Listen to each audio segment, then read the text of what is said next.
Nokia is really trying to stage a comeback over the last year or so, but with their latest flagship smartphone, they have the attention of a lot of people, if only because of that very interesting back design. However, with 5 cameras on the back, there is plenty more about this phone to like. Hey, what's going on, everybody? Let's go ahead and unbox and give some first impressions on the Nokia 9 Pureview.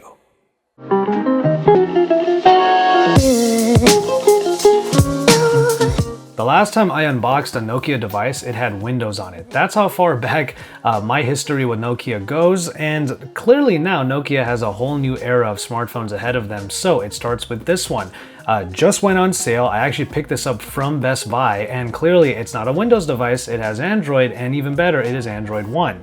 I had thought that the packaging was going to be a little bit different. I'm used to other smartphone manufacturers making them like all black or maybe just one color, but in this case we have an actual graphic up front, some sort of like stock photo. It's this handshake, which is I guess kind of a cool symbol, but I think the back of this phone would have been a little more eye-catching to people who might be looking at this box inside of a glass case. In any case, let's take a look at what is on the back of the box. All of the specifications. You're getting everything that you could ask for here, minus the top of the line Snapdragon processor. This is the Qualcomm Snapdragon 845, but we all know that that is a great processor. We know that the power is going to be there when we need it, on top of the 6 gigabytes of RAM and 128 gigabytes of onboard storage.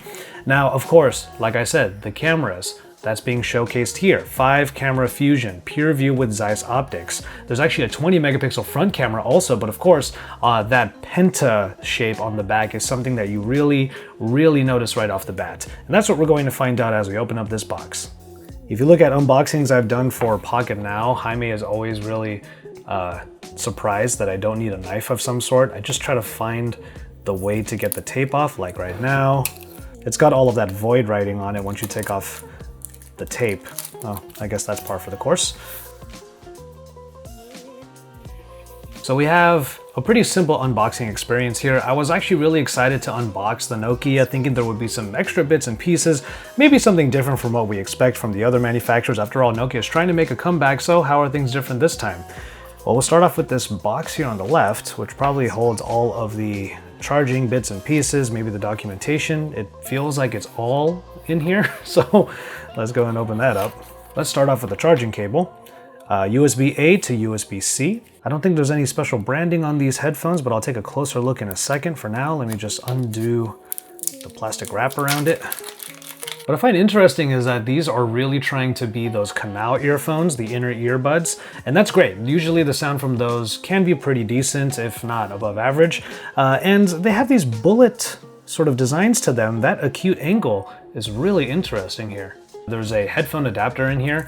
Some of the manufacturers are starting to get wise and put in USB-C earbuds, but of course that's not the case here. I guess what we're going to do here is just connect this adapter to the headphones so that I never lose these. There's kind of a rounded out design with this power adapter, but I love the Nokia branding. That's great. It is a USB-A charger, so it's not going to have power delivery from C to C, for example. Actually, the box for the documentation is much larger than the documentation itself. Just gonna go ahead and put that back in there. I'm going to use that SIM tool, of course, to put probably my Google Fi card in here. I think Android One and Google Fi are going to be a pretty good duo here, so let's go ahead and get this phone powered up and started. I suppose I could have slid the phone out of the plastic. Sorry, that wasn't quite as awesome as I had hoped, but now that the plastic is off, look at just how well this phone shines. Wow, that looks really appealing. Okay, so I got the Sapphire Blue edition. It's glass on glass, super shiny. The Penta array is up here, of course. It almost looks like you're putting a hex on the phone, kind of performing a seance of sorts. But yeah, look at that. That just looks really nice. Yes. Android One. This is going to be great. My first foray into Android One, a simplistic version of Android, basically the purest version of Android that you can ask for, and it's an easy way of keeping the phone as simple as possible as far as software is concerned. Ooh, classic sound. After all of the phones that were announced at MWC, it's great to see a phone actually make it to the US out of all of the ones that were announced. And yeah, the Nokia 9 Pureview is probably going to be one of the most exciting ones, mainly because of its camera array. This This is just too awesome to look at. It's weird, it's interesting, it really kind of reels you in, it makes you want to see what the camera is like, and that's the reason why I even picked this up today. I wasn't even planning on it, but then when I found out that all of the stores were starting to stock them, I had to see if one of them near me had it, and sure enough it did. Okay, so we have the under display fingerprint sensor.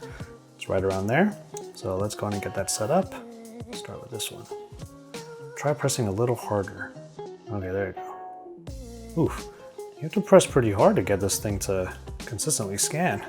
A bit of a thumb workout, this one. Just really got pressed down hard. Now, one thing I really enjoyed about the setup was that it made it very clear this is a phone made for stills photography. There's one screen during the setup, right after you get the fingerprint reader set up, that says "Passionate about photography? Download Adobe Photoshop Lightroom CC from the Google Play Store now." And so, there you have it. The Nokia 9 Pureview is out of its box and ready for testing. The Sapphire Blue edition does get fingerprints pretty easily. I already have to clean this up a little bit, but it's still a great looking device. It's actually a little bit wider than what I'm used to from other 18:9 devices, but this particular screen already looks pretty great. It's a POLED, and I'm excited to try out not only all of the features in Android One, but of course the camera. That is the main story here. It's good to see that video hasn't really gone by the wayside here. This is going to be a big stills camera, but you still get 4K recording not only on the rear, but also on the front. However, in the camera app, which I've already looked at a little bit, you have the dedicated bokeh and monochrome modes.